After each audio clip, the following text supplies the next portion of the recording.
Hello there, friends. Welcome to the Fantasy Frenzy podcast. This is Jimmie Maverick coming at you. And once again, Swami not available this week. He will be with us next week, I am hoping. Just dealing with some family issues. I hope things are going well for him.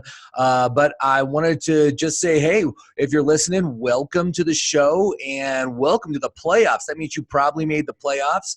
And so good for you. I hope that our tips have helped. I am certainly really happy. I got some big news. First of all, the big tournament game that I talked about last week, I ended up winning decisively, which was very nice. Scored 166 points and won my tournament league. This is a high-stakes tournament. And now what happens is I moved into the big money wheel, basically, where for the next 3 weeks I have to score, this fantasy team has to score as many points as I can, and then based on how many points I score plus my average from the first 11 weeks, I can win up to $250,000. My chances of getting that are very, very slim, but who knows? You never know what's going to happen during the playoffs. This is the craziest time of the year for fantasy, but anyway, I hope that happens. Also, my regular leagues, my season-long leagues, I ended up making playoffs in 2 out of the 3. And let me just say this. Can I just tell the listeners out there, please don't use divisions in your fantasy football, okay? So here's what happened. I'm in an ESPN PPR league. It's an experts league. And they had it divided. It's only a 10-team league, all right? So it's not even a big league. They had it split into 2 divisions, an East Division and a West Division. Well, the 4 best teams in the league were all in the West Division, and I was the 4th best team in the league. But because they had it set up like this, the number 1 team from the East Division also made it into the playoffs, thereby bumping me out of the playoffs in what should not have happened. So somehow this year, I have just barely missed the playoffs in 2 of my leagues, 2 of my 6 that I played this year. That's very frustrating to deal with. Like I said, don't use divisions. It's dumb. I mean, there's only 10 teams or 12 teams. The best 4 should make it to your playoffs. So anyway, that's just my rant. Better luck next year. But, I'm very excited. I still have 2 teams in the playoffs, and one's the number 3 seed and one's the number 6 seed. So we will see what happens with those. But I already won a championship and a nice payout. So I'm pretty happy with that. And let me just say, just a crazy week for fantasy football. Who would have thought that Miami and Cincinnati and who was the third one? There was another one that was just like a total long shot. 3 of the worst teams in the NFL would win this past week. I read somewhere that if you had placed a $100 bet on those 3 teams to win, you would have won like $30,000. That's how unlikely it was that that whole situation would have happened. To those that did that, congratulations, you are a sports genius. But for the rest of us, we have to live with the fact that somehow Miami's good, that Devontae Parker is a viable wide receiver 1. What? I don't know. It's just nuts. We'll see what happens this week. And let's go over the starts and sits. But let me just first of all say that the biggest game of the week, man, 49ers versus the Saints. This is probably going to be the NFC Championship game as well. I am not real enthusiastic about anyone on either of these teams. I think it's going to be a defensive slog, a low-scoring affair. I do not anticipate any big numbers from anybody this week as far as that's concerned. So I would try to steer clear of it if you can. I mean, it's hard to bench someone like Alvin Kamara or Michael Thomas or, on the other side, one of the Niners running backs, take your pick, or Kittle, right? George Kittle. But like I said, I'm not expecting much from any of them. If you have a better alternative, a better matchup, I would go that direction. But let's go into starts and sits. So first of all, my first starts will be, first of all, Kirk Cousins playing Detroit at home. Plum matchup, man. A bad Lions defense. They can't stop anyone. I think it's going to be a good day for Kirk Cousins and any of the receivers, Minnesota receivers. Obviously, Thielen being out helps Rudolph, but also Diggs going to be great. They're all good. Great starts for this week. Hopefully you have them on your team. I got to say, I also like Jared Goff once again this week. He was one of my starts last week because of the plum matchup against Arizona. And even though Seattle is a much better team, they're a better team because of their offense. The Seattle defense is not a great defense. They are, I believe, the fourth best team for fantasy quarterbacks to start against. So I'm anticipating Goff and the Rams are going to be able to move the ball. You know, it's nice that Gurley is being involved pretty heavily as well. The only receiver that I really still don't trust is Brandon Cooks. So I would stay away from him, but I think Woods is a good play. I think Kupp is a good play as well. So anyway, I'm going with Goff again as well in that championship league, in the big money league that I won the championship on. So I'm rostering him again this week. I think it's going to be good for him. And we've seen this year that bad quarterbacks can get into streaks where they do pretty good. You know, you saw it with Sam Darnold. You're seeing it right now with Ryan Fitzpatrick. I'm waiting for that to just detonate because you know it's going to happen. I'm going to guess it's going to happen this week. But you know, bad quarterbacks can get up for a few games and do very well. And then when you start to trust them, they'll pull the rug out from under you. So, but I think Goff is good for again this week. Some of my sits though, man, we got some tough matchups. Josh Allen of the Buffalo Bills is one of those players, gets to play the scorching hot Baltimore team. They are just doing so amazingly well right now. And, everybody only really talks about Lamar Jackson, right? And, of course, Lamar Jackson has been absolutely amazing this year. But I got to say, man, this Baltimore defense is legit. They are for real. They are going to shut down Buffalo. That is what I'm going to guess is going to happen. You do not want Josh Allen on your team this week, especially if you're in these playoff situations. Likewise, Drew Brees, man, again, I talked about this a little bit just a short time ago. Not liking at all this game. I think it's going to be a fantasy graveyard. There's going to be a lot of very disappointing performances happening. It's going to be, like I said, defensive slog. So I would stay away. Like I said, if you have a better alternative, start them this week. All right, so let's move on to running backs. A couple running backs I like are a couple of bad running backs, but I like them this week. First one, Aaron Jones playing Washington. Now, Aaron Jones, it's crazy. He has been so massively inconsistent on a week-to-week basis. I mean, just looking at his point totals, it's like 30 points this week, 5 points this week, 28 points this week, 7 points. It's like you can't ever tell what he's going to do. But this is a great matchup.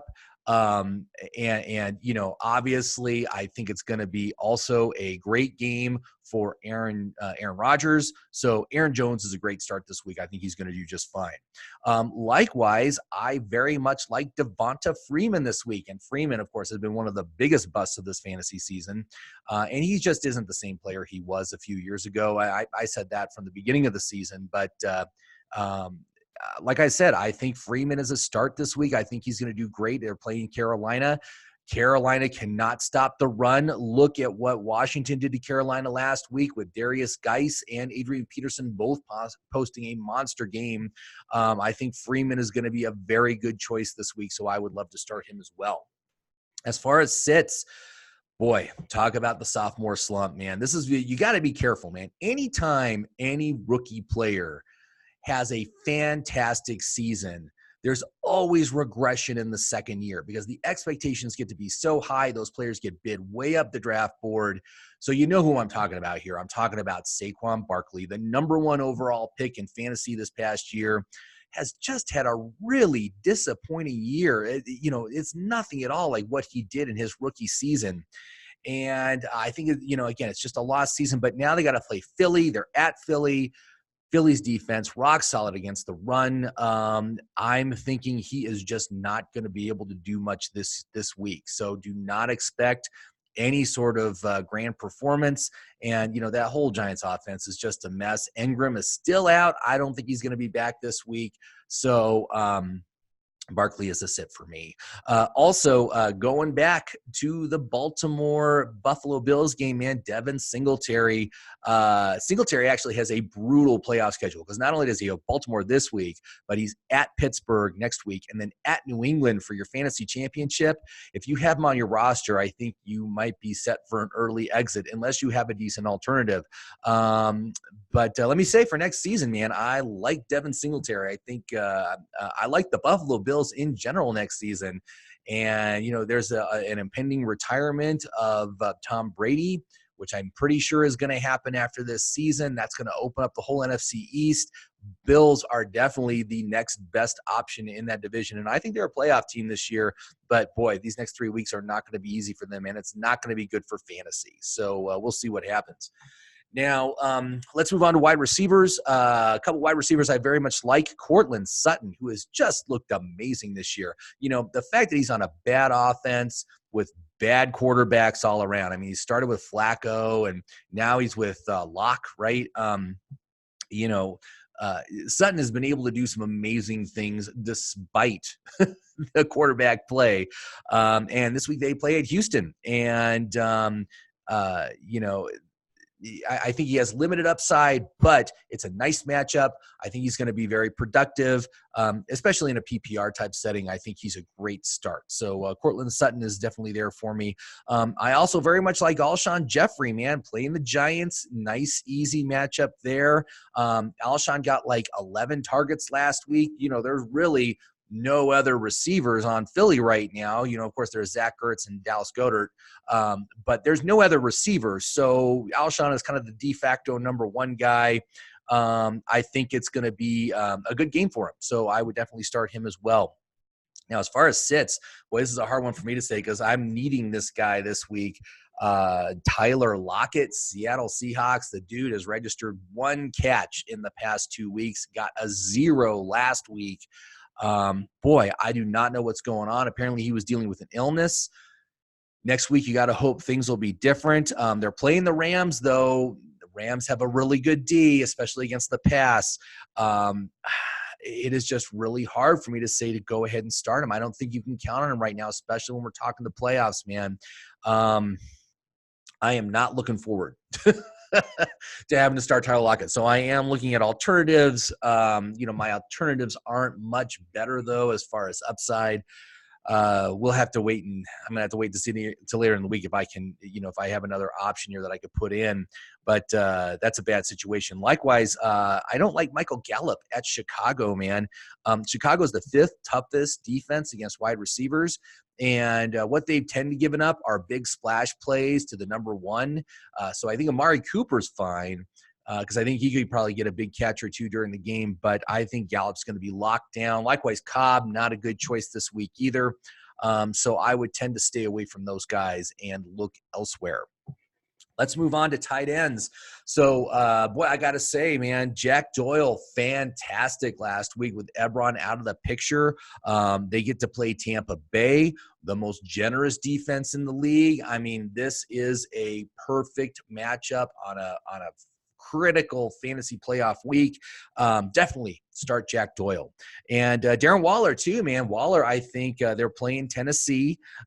Tennessee has given up the 7th most points to tight ends. And Waller finally had a good week last week, man. He'd really been slumping through the middle of the season here, but coming on strong at the end, that's what you want from your players. You got a team also, and this is something else to look at. When you look at the playoff schedule, you got the division leaders right now. We all know who they are. And you got the wild card teams, and then you got the in the hunt teams. Those are the players I like to start. The in the hunts and the wild card teams. Those are the teams that are playing the absolute hardest right now. The ones that are leading the divisions typically tend to coast towards the end of the season. I think that's true for just about all the teams except for maybe the Dallas Cowboys. But those are the teams I like to play in the playoffs. Waller's one of those teams. So definitely get him in your roster. Some sits though, man, I got to tell you, Zach Ertz. I don't like Zach Ertz. First of all, again, sharing targets with Dallas Goedert. Goddard actually was out targeted last week.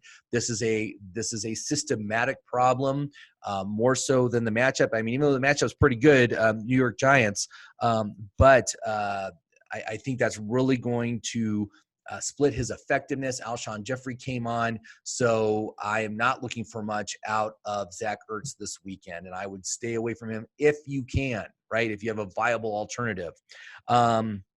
Likewise, going back to the San Francisco, Saints game, Jared Cook, don't like it. You know, the Saints defense can lock teams down, man. They're really, really good. And so I would pass on him as well. So those are my starts and sits for week 14. I hope that everybody is ready to go here, and definitely check your waiver wire, man. See if there's anybody there that can get picked up. It's surprising to see, what players are available on a week-to-week basis. I just want to let you know I did talk to Swami today. He did inform me that he did make the playoffs in his one good team, and he actually has the bye this week, so he gets to breathe easy. I don't, though. I got two teams in the playoffs. One of my matchups, I got to play the hottest team in my league. Team has won 5 in a row, and they are really doing good on points. So I'm hoping they come crashing back to earth because their season-long points is not good as compared to my team. But we are neck and neck for projections right now. It's like we got like 0.2 points separating our projections for week 14. So we'll see what happens there. The other one, I'm actually the underdog, and I'm the 6th seed. I got to play the 3rd seed. And so I'm actually like a 7 to 10 point underdog there. But I do have a pretty good roster, some high upside players. Hopefully they come through this week, including Dak Prescott. I need him to have a big week, but we will see what happens there. So good luck in week 14, everybody. And we will, like I said, I will be back. I hope Swami's back next week. We'll talk a little bit more about this. And, if you are not in the playoffs anymore and you're still listening to this, thank you very much for being so dedicated. We are going to be doing the NFL Playoff Challenge, which is fantasy for the NFL playoffs. So that's in January. If you want to just Google NFL Playoff Challenge, you can join our league. Just click on the option to join the league there. The team name is Fantasy Frenzy, all one word. And then the password is Swami. So just put that in, sign yourself up. We're going to do a prize for the player that scores the most points. It's a points-based fantasy thing. So you play for the 3 weeks of the playoffs and the Super Bowl. Most points scored will win a prize, probably like an Amazon gift card or something like that. We haven't nailed that down yet, but you can sign up now. Something fun to do during the fantasy playoffs. And one of the cool things they do is if you have a player that makes it from like week 1 to week 2 and then week 2 to week 3, the points they earn goes up. So if you have a player in that you've started for 2 weeks in a row, you get 2 times the points. For 3 weeks in a row, you get 3 times the points. And if that player makes it to the Super Bowl and you start him, then you get 4 times points on him. All right. So it's a pretty huge way to boost yourself to the top of the league if you pick the right players that do eventually make the playoffs. So go check that out. And if you haven't done so already, you can go to my YouTube page, Jimmie Maverick, just Jimmie, just search for that. You'll find my page. You can like and subscribe. You can comment on this video. And that's it. So thank you very much for listening, everybody. And good luck in week 14. And we will talk to you soon. Have a good one.